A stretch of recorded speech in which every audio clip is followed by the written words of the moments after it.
Oke, halo teman-teman, selamat datang di Ukip Talks, ngobrol asik bersama Ukip. Selamat malam teman-teman semuanya, selamat bergabung di Ukip Talks pada malam hari ini. Dan Ukip Talks pada malam hari ini sudah masuk pada episode kelima. Dan jumpa lagi bersama saya, Christian Cesar.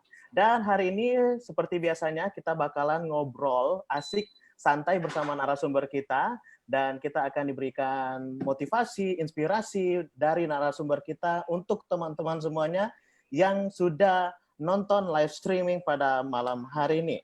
Dan bagi teman-teman yang ingin bergabung pada Ukip Talks pada malam hari ini yang akan berkomentar, memberikan pertanyaan, langsung saja kalian berkomentar di live streaming di Facebook Universitas Kristen Papua Ukip Sorong. Dan semoga teman-teman semua masih sehat selalu di masa-masa pandemi kayak gini. Tetap semangat pada malam hari ini, karena pada malam hari ini kita telah mengundang narasumber yang sangat luar biasa, yang akan berbagi pada kita pada malam hari ini dengan berbagai macam pengalaman, motivasi, dan juga inspirasi buat kita semua. Dan topik kita pada malam hari ini, kita akan berbicara mengenai jalani mimpi. Nah, teman-teman, kalau kita berbicara mengenai mimpi, mimpi ini pasti pernah dirasakan oleh semua orang, ya. Baik itu yang sudah tua, baik pun itu anak muda, dan juga masih anak-anak pasti mempunyai mimpi. Tetapi bagaimana mimpi itu menjadi impian kita, dan bagaimana mimpi itu bisa terwujud dalam kehidupan kita. Jadi hari ini kita akan berbicara, ngobrol dengan narasumber kita yang sangat luar biasa. Langsung saja saya sapa narasumber kita pada malam hari ini, Kak Biges Wulur. Halo, selamat malam Kak Biges. Selamat malam, Christian. Wah, luar biasa nih Kak Biges. Selamat malam. Makasih. Oke, baik. Bang Biges, terima kasih sudah bergabung bersama kami di Ukip Talk, sudah menyempatkan waktu untuk nanti sebentar kita berbagi informasi, edukasi, motivasi buat teman-teman semua yang sudah bergabung pada malam hari ini. Dan apa kabar nih Kak Biges hari ini? Kabar baik. Saya sendiri lagi di Jakarta kan, jadi memang di Jakarta kondisi kalau kita lihat corona memang lagi tetap tetap tinggi, meningkat, tapi tetap meningkat. Tetapi sebenarnya kita nggak perlu khawatir, tetap jaga-jaga kesehatan aja. Nggak juga menghalangi kita untuk produktif gitu. Tapi tetap berjaga. Kayak kemarin saya dari Bali karena ada satu kerjaan, begitu pulang saya coba karantina diri sendiri dulu. Soalnya untuk jaga-jaga supaya nggak nularin ke keluarga kalau terkena. Masalahnya kan kita nggak tahu, kadang-kadang juga orang nggak sadar kalau dia jadi carrier gitu ya. Tapi so far udah 2 kali rapid test aman, negatif hasilnya. Sehat-sehat terus Kak Biges. Iya, sehat-sehat. Thank you, Chris. Gimana? Kesibukannya apa nih, Kak Biges, selama masa pandemi kayak gini? Jadi saya ini kan wirausaha di bidang event organizer gitu. Nah, event organizer, saya bikin event organizer 2012, namanya Extraordinary Event Organizer, joinan sama temen. Lalu ya puji Tuhan mulai berkembang segala macam sampai sekarang dipercaya sama beberapa produk. Biasanya roadshow sih sebenarnya. Salah satunya juga sampai pernah bareng sama Ukip juga sampai ke Papua. Pernah bikin event bareng di Sorong sama Ukip. Waktu itu yang ulang tahunnya Ukip ya.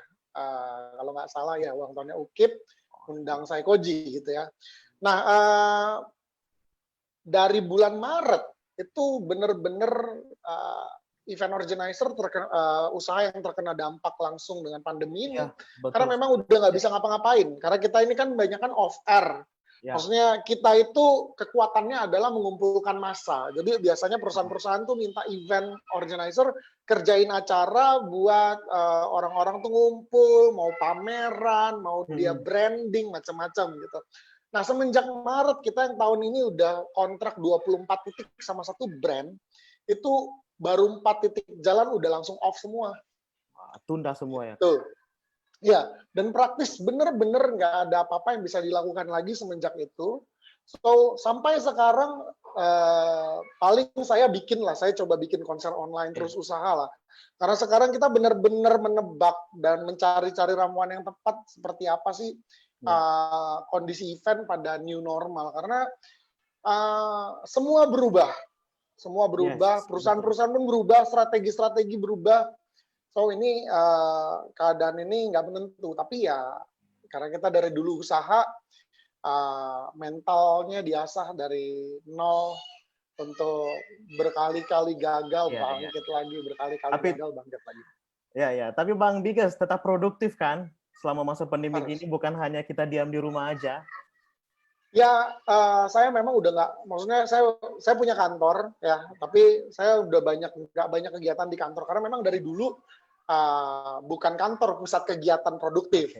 Justru di rumah pun bisa produktif. Jadi kalau saya lebih banyak di rumah, kalau perlu meeting segala macam baru ke kantor. Maksudnya perlu koordinasi yang harus benar-benar offline sama teman-teman, baru saya ke kantor gitu. Jadi kita tetap produktif, kita terus bikin cara-cara. Nanti juga saya bisa share deh apa yang saya sedang kerjakan. Belum berhasil, belum ada yang beli, tapi buat saya kita harus do something. Ya, betul sekali. Dan mungkin kalau selama masa pandemi kayak gini, bukan kita hanya diam di rumah saja, tetapi harus produktif dengan itu. Mungkin teman-teman di sini mungkin bisa mengikuti pelatihan, bisa mengikuti kursus, tambah pengetahuan. Nah, itu kan kita bisa produktif meskipun kita hanya di rumah saja. Ya. Oke, Bang Bigas, pada hari ini kita bakalan ngobrol nih, Bang Bigas, mengenai jalani mimpimu. Itu topik kita pada malam hari ini. Nah, pertanyaan pertama nih, Bang Bigas, apa arti sebuah mimpi dari Bang Bigas sendiri?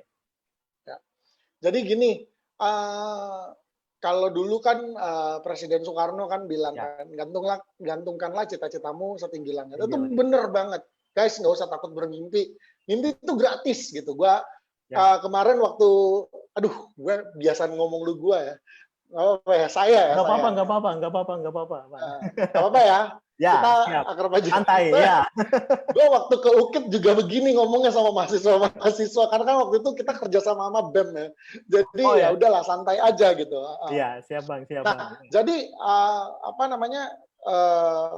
buat kita tuh semua orang tuh mimpi itu gratis. Jadi kalau sesuatu yang gratis aja kita pelit sama diri kita sendiri.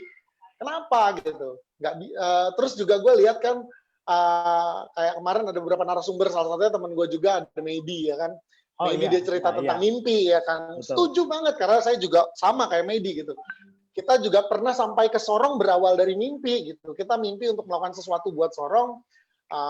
Sampai kita bisa ngelihat, kita udah waktu kita di Sorong, kita bikin beberapa event di Sorong, kita bilang, wah ini mimpi kita yang 4 tahun yang lalu, mimpi kita yang berapa tahun yang lalu gitu. So, mimpi itu gratis. Nah, apa yang maksudnya mimpi? Maksudnya gini, kita lihat apa yang kita suka gitu. Kita lihat ke dalam apa yang kita suka. Contoh, saya dari dulu yang namanya organisasi, kalau bikin event, saya suka banget. Nggak usah dibayar, saya kerjain.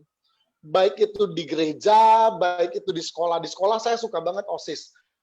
Suka banget kalau misalnya bagian nginep di sekolah untuk nungguin sound system datang tengah malam ya kan. Itu kan biasa kayak gitu tuh. Asik tuh. Itu bagian yang saya suka gitu. Gak usah dibayar gitu. Saya mau melakukannya. Di gereja juga kayak gitu. Bikin event, rapat, kerjain event segala macam. Gak usah dibayar, saya kerjain. Gitu. So, dulu mimpi saya akhirnya ketika melihat bagaimana passion saya di situ dan juga pengalaman-pengalaman ini, kadang-kadang gini, pengalaman-pengalaman jangan pelit-pelit jadi volunteer teman-teman, apalagi untuk hal yang kita suka. Jangan buru-buru apa-apa mau dibayar gitu. Karena apa? Kadang-kadang ketika kita volunteering diri buat sesuatu, kita bisa dapat pengalaman yang banyak yang nggak banyak orang bisa dapat sekalipun mereka mau bayar. Gitu. Apalagi harga sebuah kepercayaan. Jadi kalau misalnya teman-teman sedang melakukan sesuatu, terus teman-teman udah janji, oke, gue mau lakukan. Apapun yang passionnya, mungkin passion kamu gambar. Kamu udah janji sama orang, ya gue mau gambarin lu sesuatu. Atau ngedesain sesuatu. Gitu. Walaupun itu sekarang free, kerjain aja. gitu. Satu kali orang akan trust dan rewardnya atau bonusnya adalah nanti satu kali kamu akan menjadi profesional dari situ karena pengalamannya udah banyak, dari itu portofolio udah banyak segala macam. Nah, maksud saya adalah mimpikanlah apa yang kamu sukain dalam hidup kamu, dan satu kali bisa lagi nih kalau dan lihatlah gitu ya, maksudnya juga kalau dibilang dulu buku adalah jendela dunia, sekarang kan enggak, internet jendela dunia. Iya. Kamu nonton YouTube boleh, kamu habisin waktu kamu lihat YouTube, kamu segala macam, itu jendela dunia. Bermimpilah dari apa yang kamu suka nonton, nggak apa-apa. Gitu. Zaman dulu, zaman saya sekolah, itu gamers dibilang belangsak gitu, gamers dibilang nggak ada gunanya. Sekarang gamers profesi. Iya, betul. Duitnya gila gitu, iya kan? So, iya. Kita nggak tahu gitu. Itu hal yang nggak ada di buku. Teknologi sedemikian cepat sampai-sampai sesuatu yang nggak ada di buku, belum dibukukan, kamu udah bisa experience itu di internet. Jadi sayang kalau kita buang-buang waktu kita di YouTube, sayang kalau buang-buang waktu kita di internet, di Instagram atau apapun itu, tanpa bisa tahu mimpi kita apa. Jadi karena mimpi dulu, gitu ya? Mimpi dulu dong. Langkah awalnya mimpi dulu, gitu. Mimpi dari passion, dari apa yang kamu sukain, dan kamu bisa ngelihat referensi. Referensi penting. Gitu. Apa sesuatu hal? Gimana? Ya, Bang Biges, apa nih mimpi Bang Biges dari kecil? Atau mungkin ada mimpi-mimpi Bang Biges yang belum tercapai gitu, yang harus dilaksanakan? Jadi kalau buat saya adalah, kalau mimpi yang namanya anak kecil, nggak bisa lu dari tiba-tiba dari TK gitu ya. Saya dari dulu, waktu saya SD, kalau ditanyain cita-cita, jadi beda nggak cita-cita, mimpi segala macam. Tenang aja teman-teman, dalam perjalanan hidup, mungkin mimpi kita bisa berkembang. Bisa berubah dan bisa berkembang. Gitu. Jadi nggak bisa, dulu ada temen gini, dulu saya pernah bilang, saya mau kuliah di SMIP karena saya mau jalan-jalan di pariwisata. Begitu saya SMA nggak di SMIP, kerjaan dia ngata-ngatain saya, mana lu nggak konsisten. Nggak apa-apa, itu perjalanan hidup gue nggak bawa gue ke situ kok, tenang aja. Gitu. Nah, dulu waktu SD gue selalu bilang gue pengen jadi presiden Indonesia. Wow, luar biasa. Tapi gue sadarin ya kesini-sini ya, maksudnya ya gue nggak tahu lah ya. Tapi maksudnya adalah secara spesifik kan pelan-pelan semakin kita dewasa, semakin kita bisa ngelihat apa sih sebenarnya potensi diri kita, apa sih sebenarnya yang kita suka untuk kita lakukan. So semenjak saya ngerti, pertama kali saya ngerti itu saya belajar tentang yang namanya visi. Visi itu adalah sebuah pandangan ke depan. Nah, kita nggak tahu, tapi teman-teman, kedewasaan orang itu bertumbuh nggak sesuai sama umur, bisa beda-beda. Nah, waktu saya nemuin visi ini, saya waktu kuliah, gitu ya. Mungkin ada teman-teman yang dari SMA udah punya visi, gitu. Nah, visi ini penting. Visi ini pandangan jauh ke depan tentang seperti apa. Mungkin kita nggak tahu jalannya kayak apa, tapi kita udah lihat, ke depannya gue mau bikin gitu. Nah, saat itu saya bilang bahwa saya akan menciptakan produk-produk kreatif, karena saya suka sekali dengan hal-hal yang kreatif. Saya suka sekali create something, saya suka sekali bikin event, saya suka sekali untuk musik dan lain-lain, seni dan banyak hal gitu. So saya ngeliat diri saya dulu, saya ngeliat saya harus jadi saya harus jadi pengusaha event. Tapi saya tahu ada dua hal. Yang pertama, saya tahu tujuan hidup saya dalam Tuhan, bahwa saya pengen jadi pengusaha event supaya saya bisa memuliakan Tuhan. Yang kedua, saya ingin melakukan sesuatu buat bangsa ini. Jadi saya berpikir satu kali saya akan bikin event yang valuable, yang tujuannya adalah membangun bangsa ini. Kayak beberapa hal yang saya lagi impikan sekarang, saya pengen bikin event untuk kayak titik baliknya dibuka kembali pariwisata di Indonesia. Saya pengen banget bikin festival-festival seperti itu dari daerah ke daerah. Saya juga suka ngajar, maksudnya saya suka sharing kayak begini, makanya saya diundang sharing begini sama Dr. Andi kemarin. Jam 6 kosong, ya kosong dok, gitu, sama Pak Rektor ya. Saya biasa panggil dia dok, karena dia dokter. Sharing kayak begini, saya juga lakukan beberapa kali di Sorong gitu, untuk kayak begini. Ini juga passion saya gitu. Jadi inilah yang Tuhan taruh di dalam hati saya gitu. Apa ada mimpi-mimpi yang belum Bang Biges capai di saat ini? salah satunya saya memang pengen banget keliling Indonesia untuk sharing kayak begini, sharing motivasi. Ya, tapi sebenarnya mungkin dengan ajang online seperti ini nggak perlu keliling Indonesia. Tapi mungkin saya pengen banget ke pedalaman-pedalaman, ngajar-ngajar anak-anak yang memang nggak bisa akses kayak begini, gitu.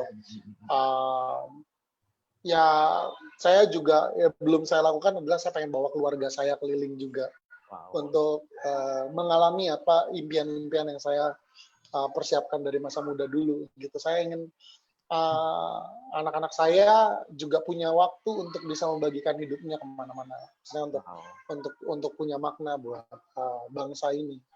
Gitu sih. Ayo Bang Biges, ini kan kita berbicara tentang mimpi. Nah, mimpi itu, apakah mimpi itu bisa menjadi impian? Kadang-kadang kan kita, apalagi anak-anak muda ini, kebanyakan mimpi ingin jadi gini, mimpi ingin jadi gitu. Nah, apakah dari sebuah mimpi itu kita bisa mencapai impian? Apakah ada perbedaan antara mimpi dan impian, Bang Biges? Ya, ada. Ada perbedaan yang signifikan. Mimpi sama angan-angan ya, mungkin saya bilang ya. Ya. Mimpi sama angan-angan. Jadi, kalau mimpi itu, angan-angan bisa jadi mimpi yang bisa, gini. Mimpi itu nggak akan, mimpi itu bisa jadi kenyataan. Kalau dilakukan bisa jadi kenyataan. Tapi mimpi kalau nggak dilakukan itu cuma jadi angan-angan. Ya. Gitu. Jadi gampangnya gini, kalau teman-teman selama ini bermimpi sesuatu gitu, saya ini ya, kalau saya sharing hidup saya. Dulu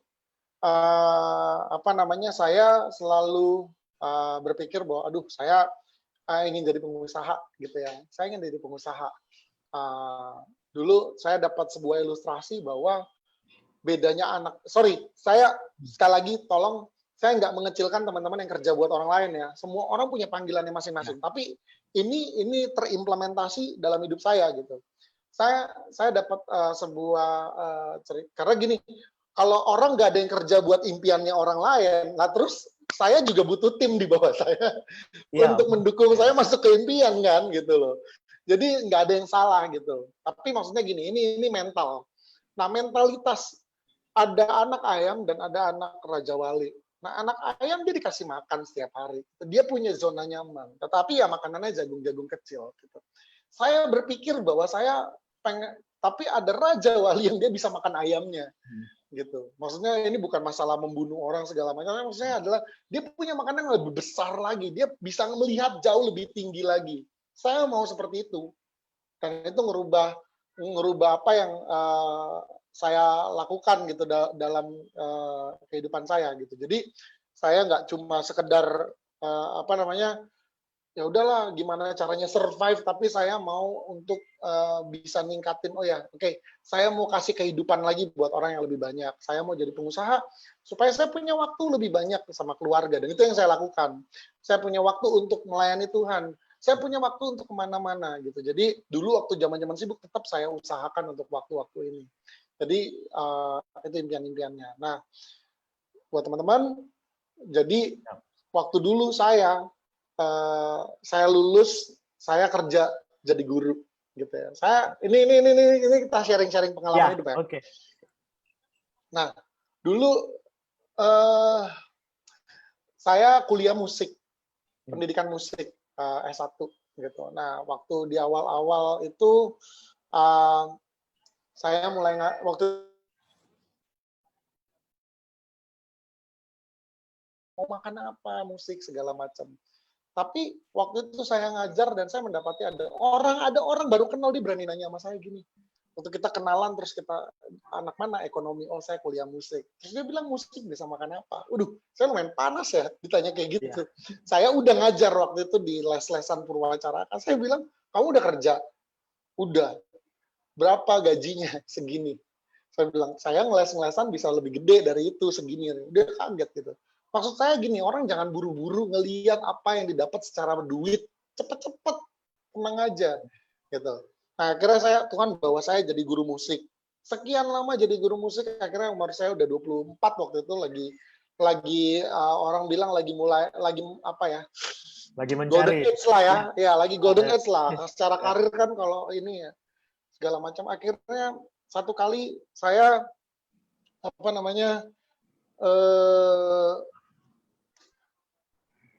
ngelihat sebuah video gitu. Terus saya ngelihat sebuah video yang menginspirasi saya bahwa oke, saya punya impian dan saya harus melakukannya.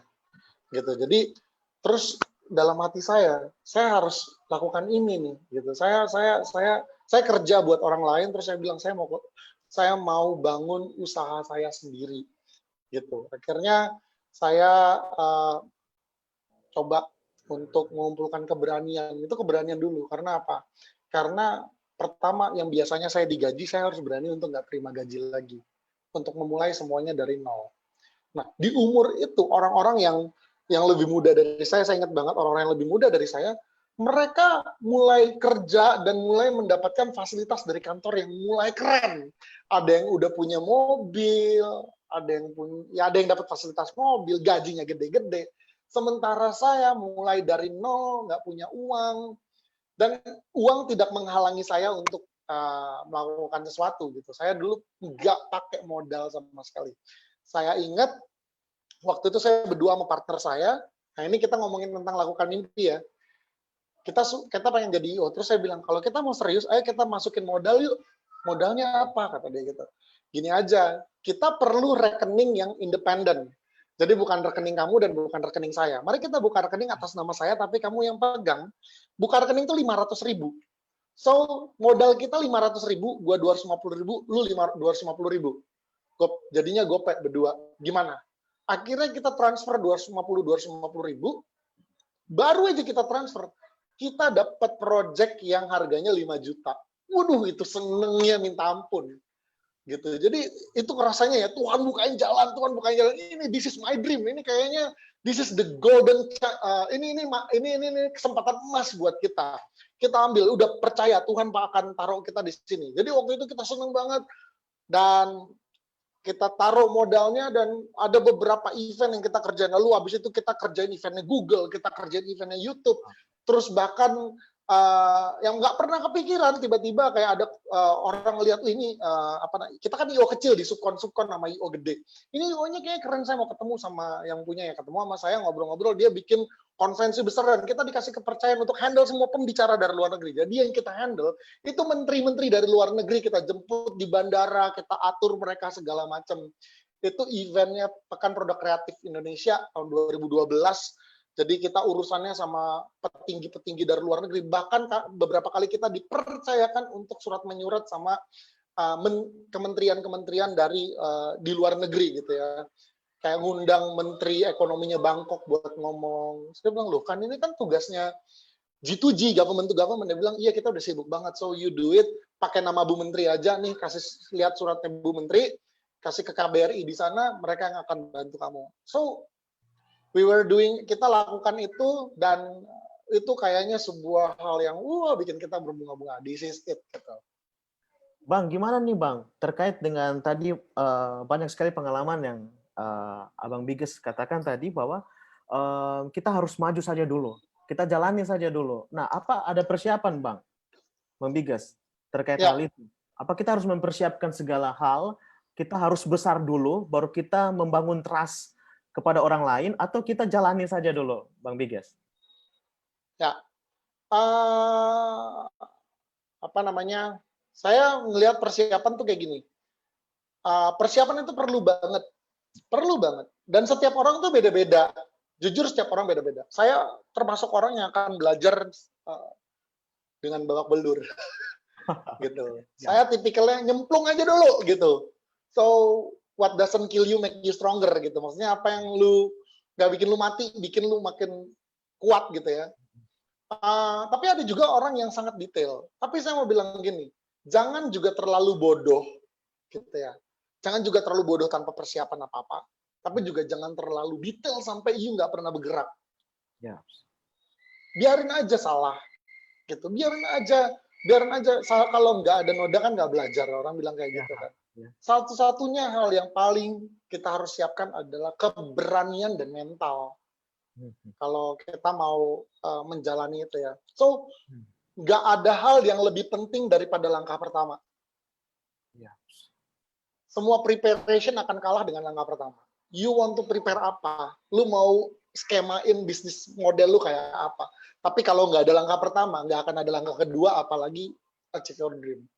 Gitu. So, do langkah pertama. Bikin plan, nggak usah plan yang besar-besar banget. Bikin plan kecil aja dulu. Makanya kayak saya bilang sama teman saya, langkah pertama kita taruh modal.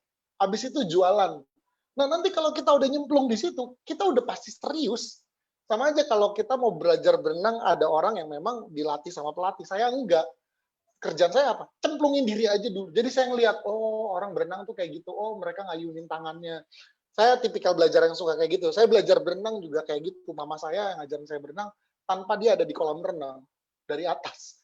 Dia cuma teriakin, angkat kepalanya gitu ya. Tipikal saya kayak begitu ya. Nah, ya kalau saya nggak bisa angkat kepala kan saya kelelep gitu kan. Jadi segala daya usaha saya lakukan adalah ya udah hidup atau mati gitu kan. Tapi saya yakin bahwa Tuhan sertain kita, dia nggak akan bikin kita mati gitu.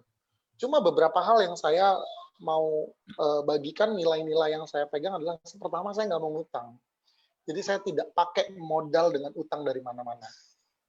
Juga tidak menjual aset orang tua karena emang nggak punya ya. So maksud saya gini, ada banyak orang yang mau coba segala sesuatu dengan duit dulu deh baru bisa usaha. Enggak. Ya. Duit bukan segalanya. Saya nggak punya modal guys. Modal saya itu 250.000 waktu itu. 250.000. Saya pernah sharing sama teman-teman waktu itu, aset saya hari ini, aset saya omset yang tahun lalu terjadi itu hasil dari 500.000 awal. Gitu. Dan ya Tuhan berkatin itu gitu. Jadi persiapan itu penting, tapi jangan sampai bikin itu jadi kayak apa ya? Kayak buku yang kaku gitu. Nggak bisa. Ya, karena kebanyakan nih, Bang Bigas, kebanyakan orang kan banyak berpikir ya, sampai tidak bisa jalani hal itu. Gitu. Iya, gitu. So, apa namanya, buat saya tuh berpikir perlu, gitu ya. Berpikir perlu, tetapi jangan sampai bikin kita nggak pernah melangkah karena kita cuma berpikir aja, gitu. So, sekali lagi, langkah pertama yang akan membuat lu akan berusaha lebih jauh lagi. Tanpa langkah pertama, nggak akan pernah ada langkah kedua. Bang Bigas, gitu. Ya, banyak nih kisah-kisah orang sukses yang pencapaiannya berawal dari sebuah mimpi, ya kan, Bang Bigas? Ataupun langkah yang pertama, seperti Bang Bigas tadi katakan. Tetapi mimpi itu sangat mungkin untuk diwujudkan menjadi kenyataan, kan, Bang Bigas?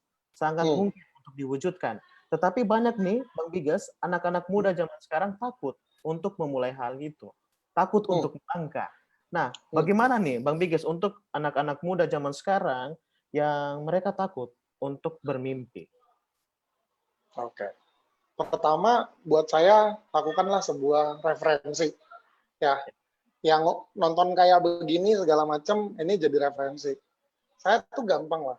Orang-orang selalu bilang kayak gini. Oh, starting point-nya mungkin beda. Oh, mungkin dia bisa sukses karena dia anak orang kaya, dia punya segala macam. Gampang lah. Kita ambil contoh yang paling gampang di Indonesia. Presiden kita tinggalnya di bantaran kali. Sekolahnya nggak lebih mahal mungkin dari sekolah kamu. Gitu. So, saya juga buat pendidikan anak, saya bilang kayak gini.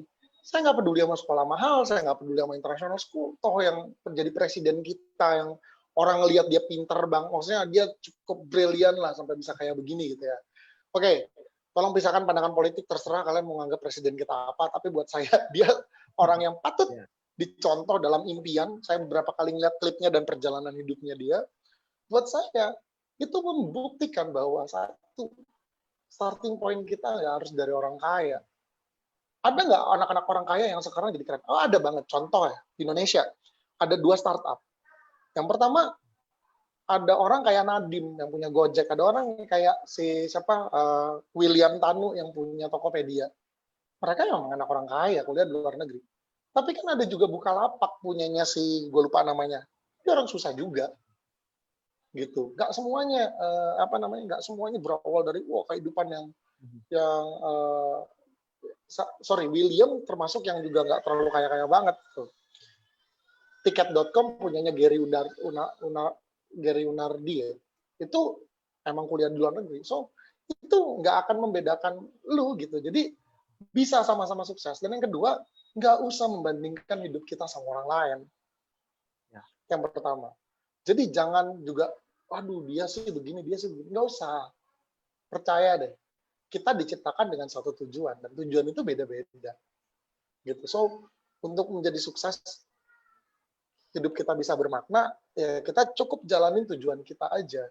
Gitu. Mungkin kita nggak harus jadi bilioner, mungkin kita nggak harus jadi miliarder, tapi kita bisa, Tuhan tuh kasih mimpi itulah pasti sama kita dari apa yang kita sukai. Gitu. Lu nggak harus jadi presiden Indonesia untuk membuktikan bahwa diri lu sukses. Lu nggak perlu punya tabungan miliaran untuk membuktikan diri lu sukses. Tapi lu bisa jalanin apa yang lu sukain yang jadi impian lu. Dan itu terwujud. Gitu. Gue bilang, ini dalam hati gue sendiri ya. Gue bilang, satu kali mungkin gue nggak akan paksa anak gue untuk jadi miliarder atau orang kaya. Kalau satu kali hidupnya bahagia untuk menjadi perawat di pedalaman, nggak apa-apa, gue akan support. Gitu. So, bukan yang penting apa makna lu buat orang lain itu lebih penting. Jadi jangan selalu taruh pinpoint atau bahasa mudanya, jangan menitikkan dirinya cita-cita setinggi langit itu harus kaya. Enggak. Tapi bermakna jauh lebih penting. Orang yang punya arti buat orang lain jauh lebih penting. Mother Teresa nggak kaya. Sampai hidupnya dia nggak punya uang yang banyak. Gitu. Ada banyak orang yang Gandhi bahkan sampai dikenal seluruh dunia, tapi ya dia nggak makan daging dan segala macam. Dia banyak puasanya segala macam.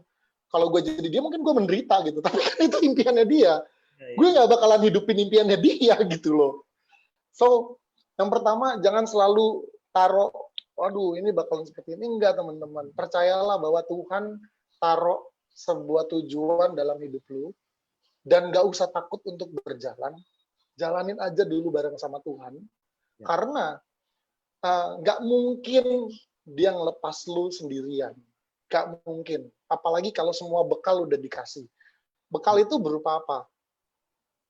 Berupa pengalaman hidup, berupa passion, gitu, berupa skill-skill yang mungkin orang lain nggak punya, gitu ya, nyanyi, gitu, nggak apa-apa kalau lu jadi penyanyi dan mungkin skupsnya cuma Papua, tetapi lu menjalani impian lu nggak apa-apa, mungkin lu nggak jadi kayak Noella, kakak Noella segala macam, nggak apa-apa, but you live your life, lu keliling-keliling pedalaman diundang-undang orang, jadi penyanyi lagu rohani doang, sorry kata doangnya itu salah, jadi penyanyi lagu rohani saja untuk ini, tapi itu dampaknya besar. Jadi jangan takut, semua kita dikasih tujuan. Nah, Bang, gimana nih Bang dengan orang-orang terdekat kita? Ya kan, misalnya kan keluarga, teman, sahabat. Kadang-kadang kan ini Bang, kita sudah membulatkan tekad, sudah mau memulai dengan langkah yang pertama tadi. Tetapi kadang-kadang orang-orang terdekat kita, seperti sahabat, teman-teman, yang seringkali mematahkan keinginan kita.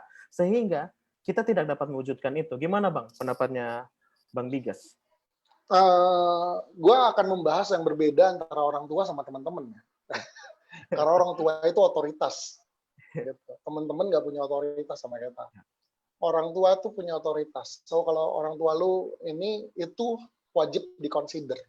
Wajib dikonsider tuh kayak gini. Kalau lu merasa bahwa mereka melarang sesuatu yang menurut lu jadi tujuan lu adalah mau nggak mau lu harus menjalankan dua-duanya lah. Contohnya. Tapi ya lu berdoa aja lah. Karena kalau memang itu tujuan dari Tuhan, itu orang tua bisa berubah kok. Gitu. Temen gue punya panggilan jadi pendeta, orang tuanya menentang sekali dulu. Gitu. Dia menjalani hidup, akhirnya dia sekolah dia kuliahnya teknik sipil, dia kerja, tapi dia tetap khotbah kemana-mana. Sampai orang tuanya bilang bahwa waktu dia mau jadi full time, dia tanya lagi sama orang tuanya, Pak gimana nih Pak? Aku mau ngambil jadi pendeta full. Terus dia bilang, orang tuanya ternyata bilang gini, oh memang dulu waktu kamu lahir, nama kamu papa kasih, Tuhan yang atur hidupmu. Ya mungkin dulu papa yang keras, sekarang papa udah ngelihat, ya kamu jalanin lah. Akhirnya dia bisa jalanin. Saya percaya kalau Tuhan bisa ngubah hati orang tua. Gitu. Tapi jangan langsung, wah papa nggak peduli, papa ini langsung berontak segala macam. Jangan. Nggak kayak gitu sih. Ini nilai hidup yang saya pengen bagiin ya. Yang kedua, kalau teman-teman lu negatif, lu salah gaul. Lu salah gaul. Gue dikelilingin orang-orang yang semua support apapun impian. Gitu. Support. Jangan pergaulan yang buruk merusak kebiasaan baik. Pergaulan yang buruk juga mematahkan impian yang baik. Gitu. Jadi kalau kita di tengah lingkungan kita yang nggak mendukung atau mematahkan segala macam, gue pikir ya udah nggak ada gunanya dengerin hal yang negatif. Gitu. Kecuali kalau dia mengingatkan dengan hitung-hitungan yang matang. Contohnya lo mau ngutang terus dia bilang, oh jangan ngutang lah segala macam, itu jelas. Tapi kalau lo mau mulai berusaha terus dia bilang, aduh janganlah, mending lo jadi dokter, janganlah lo mending jadi ini segala macam. Soalnya dia selalu kasih yang konvensional aja gitu ya. Mungkin hari ini lu berpikir, gue pengen jadi gamer, contohnya. Segala macam. Kalau bokap lu marah yang lu main game setiap waktu, ya udah, bagi waktu lu aja. Kapan lu main game dan segala macam. Kalau dia nggak mau kasih kuota, iya kerja yang lain buat bisa beli kuota. Tapi iya, jangan sampai lu jadi gitu terus. Kan biasanya kita gitu ya, jadi nongkrong, segala macam, lupa-lupa waktu itu yang kadang-kadang jadi batu sandungan buat orang tua. Gitu. Nah, ini yang membuktikan juga begitu Bang ya. Harus membuktikan. Kalau memang kita nggak dikasih keluasan sama orang tua, ya berarti kita juga harus fight untuk bisa oke, kita bisa taat sama orang tua kita, tetapi kita juga bisa lakukan mimpi kita sampai satu kali dia bisa lihat kok bahwa ini, apalagi game, mungkin orang tua yang konvensional kan gini, bikin apa kamu gitu. Cuma main game, gak ada juntrungan segala macam. Tapi juga kamu jangan cuma main game gak ada juntrungan. Kalau ada kompetisi ya ikut, ya kan? Kalau ada apa ya ikut gitu. Ini kalau game. Kalau musik juga gitu. Suka main musik, orang tua nggak suka kamu main musik, kamu pikir hidup kamu di musik, ya udah. Kan ada dua kemungkinan. Tuhan yang akan ngarahin. Kalau orang tua yang salah, orang tua akan ngubah hati. Kalau kamu yang salah, jangan-jangan orang tua kamu yang bener. Kenapa kalau orang tua gue concern banget? Karena kita nggak bisa milih orang tua dan itu dipilihin sama Tuhan. Ya. Betul. Ya asal kamu bener-bener ya jalin hubungan sama Tuhan lah, biar tahu sebenarnya maunya arah hidup kita tuh mau kemana. Gitu. Bang Biges gimana nih Bang? Kalau misalkan dalam suatu perjalanan, misalkan bisnis kita ataupun usaha kita sudah memulai, sudah di puncak nih Bang. Tetapi tiba-tiba kita menemukan jalan buntu, sudah tidak bisa bergerak lagi mencapai mimpi itu. Gimana tuh Bang? Dengan kita yang seiring berjalannya waktu menemukan jalan buntu itu. Bagaimana cara kita bangkit lagi? Nah, saya sebenarnya ceritanya ada sambungannya, tapi emang saya stop nunggu kamu yang mancing cerita ini. Nah, jadi waktu saya bilang, wah ini dia, tahun 2012 seolah-olah Tuhan kasih semuanya. 2013 kita cuma punya satu project dalam setahun. Itu kayak, dan tahu nggak, Tuhan itu kasih kita, bukannya project, tapi pelayanan. Nggak ada duitnya. Kita pelayanan bolak-balik ke Manado. Waktu itu Tuhan percayain pelayanan di Manado. Itu ada kali 4-5 kali ke Manado bolak-balik buat ngerintis pelayanan. Tapi sementara yang lain dengan sebuah kesaksian yang Tuhan berkati. Kita satu project pun nggak ada yang goal. Itu gue bilang sama Tuhan gini, ini maksudnya apa ya Tuhan ya? 2012 tuh Tuhan kasih impian yang tinggi-tinggi dan segala macam. Tiba-tiba kok tahun 2013 ngeblansak banget. Project pertama di tahun 2013 aja itu di akhir tahun. Jadi kayak event year end party. Ini kering banget. Totally nggak ada apa-apa. Nah, kalau mau belajar, ini kan UKIP ya, Universitas Papua ya. Nggak apa-apa ya kalau saya ngambil referensi dari kisah-kisah Alkitab. Ya. Ingat Yusuf, waktu Tuhan kasih mimpi. Ya, Tuhan loh yang kasih mimpi sama dia. Tiba-tiba, bukannya dia naik jadi kepala, dia dibuang ke sumur. Gitu. Jadi menurut gue gini, mimpi itu akan menjadi nyata ketika kita jalanin. Lalu yang kedua, kita setia sama prosesnya. Jangan-jangan kalau hari ini kita sukses, langsung buru-buru. Kita nggak siap sama kesuksesan kita. Gitu. Saya pernah diajarin sama seorang hamba Tuhan yang bilang kayak gini, just ada berkat dari Tuhan dan ada berkat yang menjerat. Jangan sampai kamu kena berkat yang menjerat. Kamu diberkati tapi kamu terjerat sama berkat itu sendiri. Nah, jadi saya tuh Tuhan tuh baru kayak kasih naik usaha saya itu tahun 2016 loh. Mulai ada kontrak yang panjang gitu. Jadi kayak bisa bangun perusahaannya secara punya karyawan segala 2016. Selama itu saya CEO, Chief Everything Officer. Ya, pimpinan everything. Jadi saya yang punya, saya salesnya, saya supir, saya OB, semuanya Chief Everything Officer. Jadi kita kerja lebih. Cuma berdua ownernya, dan kita dua-duanya Chief Everything Officer. Sampai tahun 2016 Tuhan berkati baru. 2015 saya nikah, Tuhan. Tapi memang waktu itu saya doa sama Tuhan, saya pengen pasangan hidup tuh dari nol gitu. Tapi Tuhan terlalu serius, jadi saya juga kaget waktu Tuhan jawab. Bener-bener dari nol. Jadi bener-bener waktu saya nikah, saya itu bener-bener dari nol gitu. Kita nggak ngutang untuk pernikahan, tapi kita pas, hidupnya pas gitu. Baru Tuhan bener-bener kasih project demi project. Tuhan angkat sedikit demi sedikit setelah saya punya anak satu segala macam. Itu hidupnya pakai iman banget gitu. Nah, kurang lebih itu tahun 2013 tuh kita bingung, kenapa ini kayaknya nggak bisa. Setahun loh, 2014 gue coba merger sama orang lain. Kasih aja kayak gitu, ternyata itu buah dari doa gue sendiri. Tunggu gue nikah dulu ternyata baru. Gue bilang, Tuhan lu serius banget sih sama doa gue nggak nyangka sih. Tapi bener, dan gue menikmati pernikahan gue karena emang sesuai sama semua yang satu gue doain dan Tuhan yang janjikan kayak begitu. Gitu. Jadi momennya itu kayak ini mimpi bener nggak sih dari Tuhan? Pernah ya kita ngerasa gitu ya? Ini mimpi bener nggak sih dari Tuhan? Kenapa kalau mimpi dari Tuhan kok gue kayak begini? Kenapa gue stuck di sini? Kenapa gue nggak bisa maju lagi? Gitu. Tapi yang gue sadarin adalah Tuhan untuk bikin kita sukses itu dia cuma jentikin tangan. Tapi untuk ngubah hati kita itu yang paling susah. Apakah kalau kita sukses kita bisa tetap humble?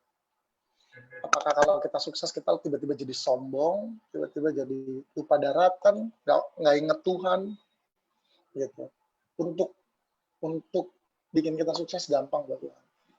Tapi hati itu Tuhan kasih kebebasan untuk kita berkembang. So Tuhan proses hatinya. Buat gue kayak gitu, dan itu jauh lebih berharga. Kalau gue waktu itu udah sukses, gue nggak mungkin sama istri gue yang sekarang.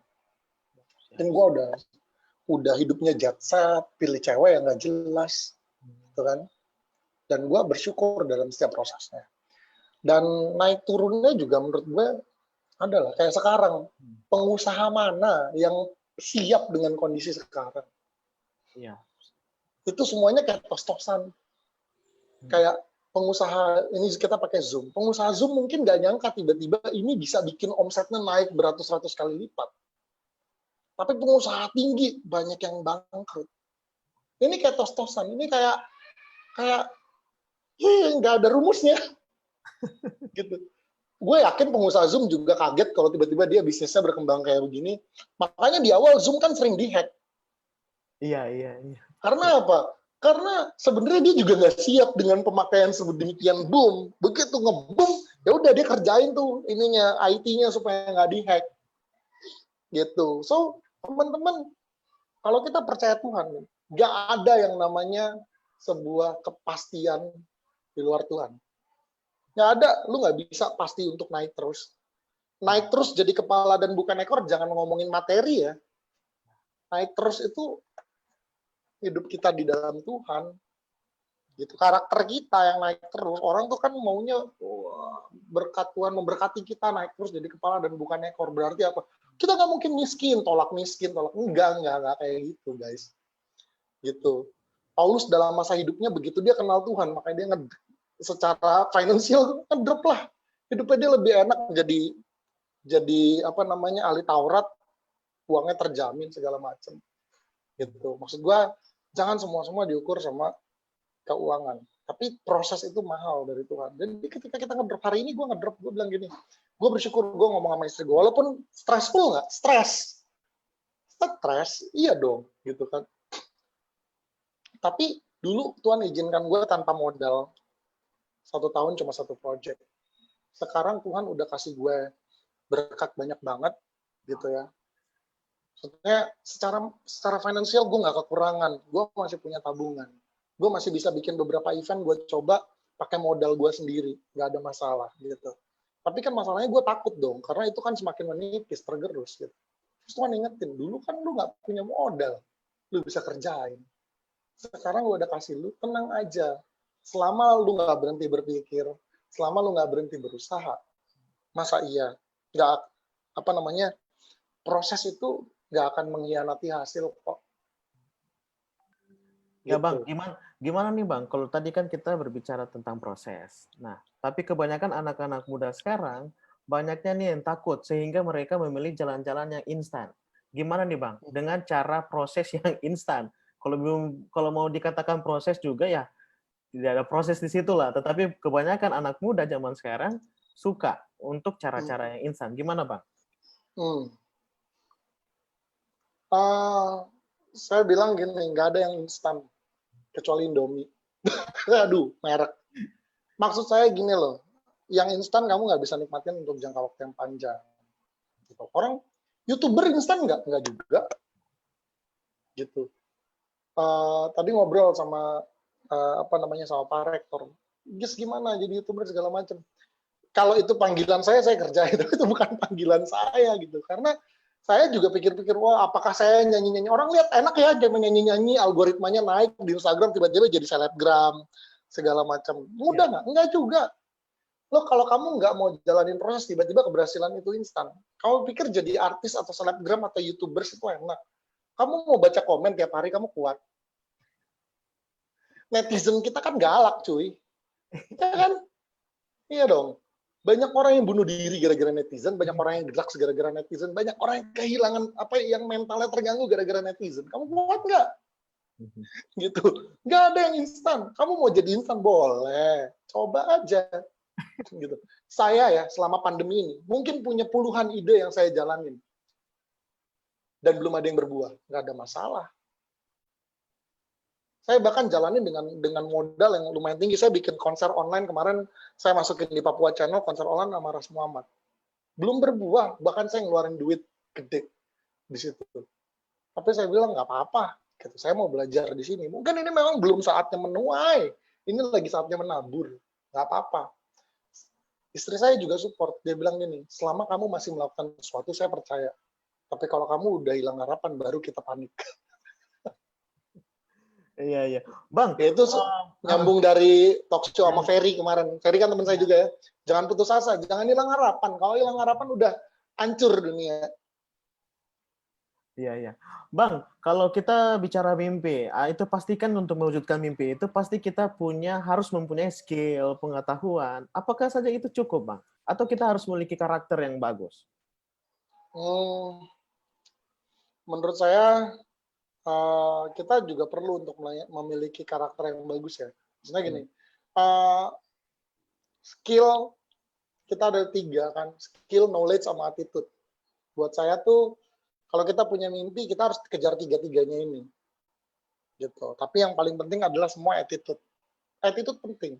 Skill sama knowledge akan bikin kita naik, tapi attitude akan menjaga kita untuk tetap di atas. Attitude kita untuk apa? Untuk tetap humble. Ada banyak orang yang sampai atas dia sombong, jatuh begitu aja. Gitu. Ada orang begitu nyampe atas nggak bisa ngargain orang lain gitu. Itu akan jatuh dengan mudahnya. Gitu. Jadi saya dalam bisnis saya bilang kita harus humble. Kenapa? Kita nggak boleh sombong. Sekalipun kita kesal sama orang, kita tahan. Misalnya saya event organizer, saya punya klien, saya punya vendor. Vendor yang saya bayar, klien yang bayar saya. Saya nggak akan semena-mena sama vendor-vendor saya. Karena satu kali saya juga butuh mereka. Gitu. So, 3 hal ini kalau tadi pertanyaan kamu, apa sih yang kita dibutuhkannya ya? Skill, knowledge, attitude. Attitude juga ngomongin soal mental kita. Gitu.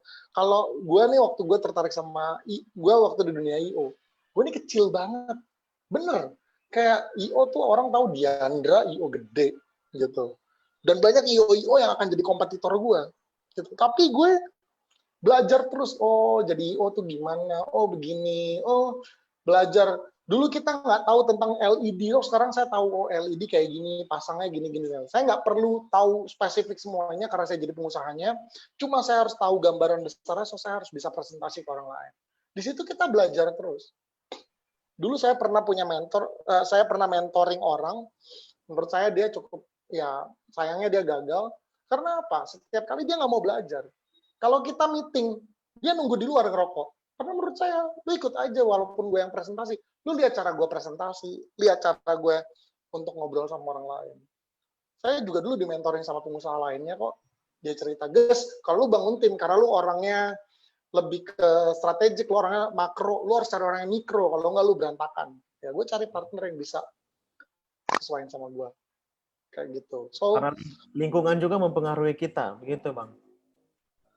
Lingkungan mempengaruhi kita, tapi lingkungan itu mempengaruhi kita. Tapi kalau kita ngerasa lingkungannya nggak support kita, ya mendingan kita jangan ngikutin lingkungan.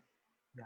Kalau perlu kita cari pergaulan yang positif lah, maksudnya ya kan, jangan cari pergaulan yang bagate terus gitu.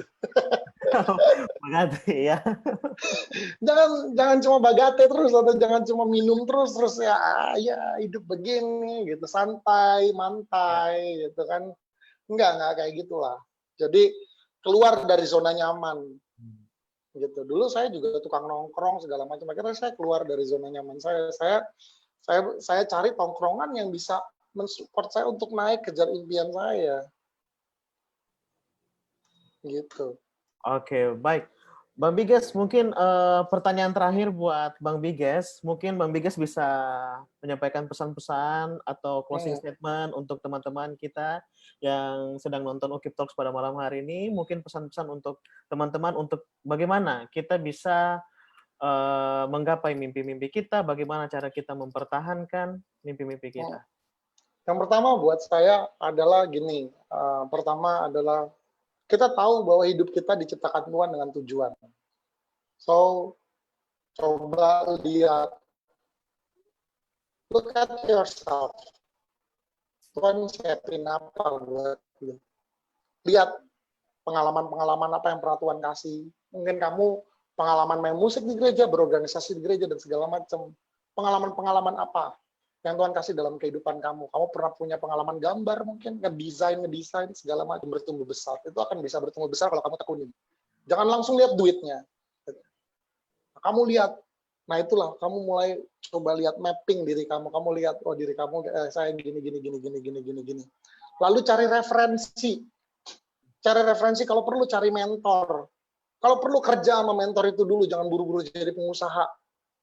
Mau kerjanya dibayar sedikit, kalau kamu nggak butuh duit banget, maksudnya gini, kalau kamu masih dalam biaya pembiayaan orang tua kamu, ya minimal kamu bisa dapat duit buat makan aja, udah syukurin, ikut aja, kamu bisa belajar, gitu. Jangan anggap dia sebagai orang yang gaji kamu, tapi anggap dia sebagai mentor kamu, sehingga kamu sekalipun nggak dibayar, kamu bisa kerjain. Ini kalau kamu mau reach dream kamu ya, gitu. Yang kedua adalah setelah kamu merasa oke, kamu mau jalan, kamu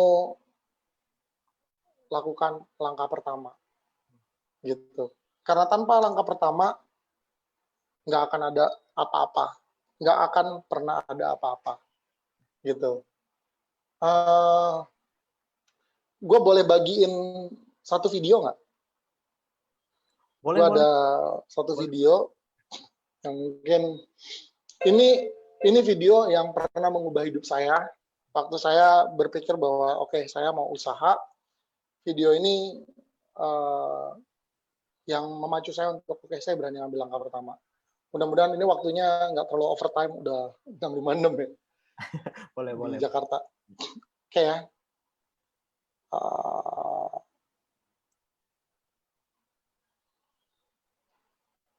Ini video saya. Mungkin saya sambil ceritain karena ini bahasa Inggris, saya akan terjemahinnya.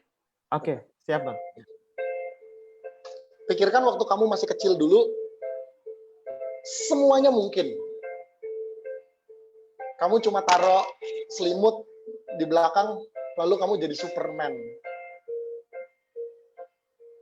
Kamu ambil sapu mama kamu, lalu kamu naikin itu, lalu kamu bisa jadi penyihir terbang kemana-mana. kamu manjat pohon, nggak takut jatuh. Kamu bisa melakukan dengan mudah semuanya. Kamu cuma punya ide dan lakukan itu karena kamu percaya. Lalu kamu menjadi kreatif dengan kepercayaan yang kuat. Lalu semakin kamu dewasa, beberapa hal menjadi berbeda. Waktu kamu mulai gagal di ujian kamu berpikir, gue nggak akan pernah bisa lakukan ini. Ketika kamu punya ide yang keren buat melamar seseorang, lalu kamu pikir mungkin sekarang bukan waktunya. Ketika kamu pengen memulai sebuah bisnis, kamu berpikir mungkin nggak semudah itu. Dan ketika kamu sudah di dalam bisnis, kamu mendengar seseorang bilang, jangan ambil resiko.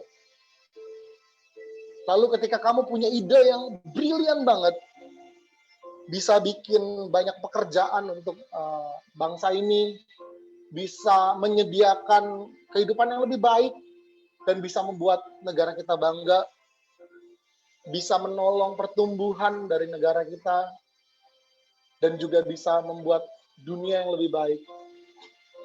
Lalu kamu bilang, gue nggak yakin. Kamu masih tetap kreatif, tapi kamu terlalu ragu-ragu. Lalu beberapa tahun setelahnya kamu dengar seseorang yang punya ide sama kayak kamu berhasil. Apa yang bikin kamu beda sama dia? Tindakannya. Dia bikin idenya jadi kenyataan. Orang ini menjadi most promising kreatif yang entrepreneur. Dan tindakannya membuat dia menang. Lalu kamu mulai berpikir, aduh, kalau aja dulu saya melakukannya. Coba pikir, waktu kamu masih kecil dulu, ide kamu banyak. Kalau ide itu ada waktu kamu masih kecil, apakah kamu akan melakukannya? Lalu, kembali lagi. Dulu kamu sangat percaya. Gak pernah terlambat. Kamu hanya perlu ide dan jadikan itu nyata. Kamu tetap bisa kalau kamu percaya. So, buat saya, yang paling penting adalah kamu percaya. Percaya aja. Sama kayak waktu kita kecil, kita nggak mikir apa-apa. Kita bisa pakai kayu terus tiba-tiba jadi pedang Star Wars. Kita bisa jadi superhero. Siapa aja yang kita mau. Percaya kalau kita bisa. Tuhan bareng sama kita. Gitu. Jangan sampai kita nyesel kalau kita nggak pernah ambil tindakan. Hari ini saya cuma mau bilang, kenapa saya bilang jalani mimpi. Mungkin saya mau nyambung teman-teman yang kemarin udah sharing, termasuk Medi, yang ngomongin mimpi. Ambil langkah pertama kamu. Baru fight di dalamnya. Jangan terlalu ngukur, jangan terlalu banyak berstrategi. Lakukan langkah pertama, fight.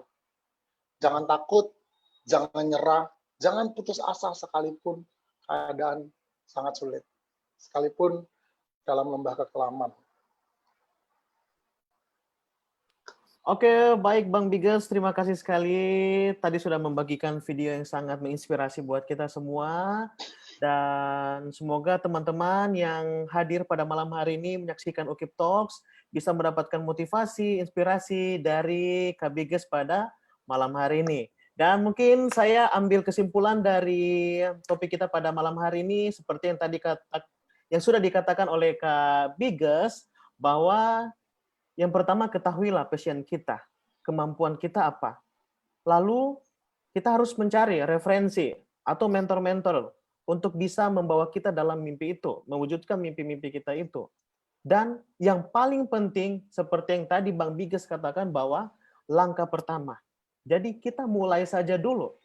Ya, seperti tadi Bang Biges katakan bahwa kita mulai saja dulu dengan langkah pertama. Jadi mulai aja dulu ya, kata Tokopedia. Gimana Bang Biges? Hashtagnya mulai aja dulu. Mulai aja dulu. Jadi kita harus percaya seperti yang tadi Bang Biges katakan bahwa ide sudah ada dan kita harus percaya bahwa itu pasti terwujud. Ya, terima kasih Bang Bigas pada malam hari ini sudah bergabung dengan kita di UKIP Talk, sudah banyak sekali berbagi dengan kita pada malam hari ini. Semoga Bang Bigas sehat-sehat selalu di sana. Semoga Makasih dikasih kesempatan buat berbagi, saya yang senang banget loh, karena ini ya salah satu impian saya bisa berbagi luar biasa. kayak begini. Impiannya kita juga bisa berbagi dengan Bang Bigas pada malam hari ini. Semoga suatu saat Bang Bigas bisa jalan-jalan ke UKIP, kita saling berbagi lagi di Kota Sorong, Bang Bigas. Udah ada rencana ke sana, tenang aja. Wah. Oke, Bang Bigas, sekali lagi terima kasih, dan terima kasih untuk teman-teman semua. Mohon maaf jika ada salah-salah kata, dan sampai jumpa pada episode ke-6 UKIP Talks pada minggu depan setiap hari Selasa pukul 8 malam. Terima kasih semua, Tuhan Yesus memberkati. Selamat malam Bang Bigas, terima kasih. Malam.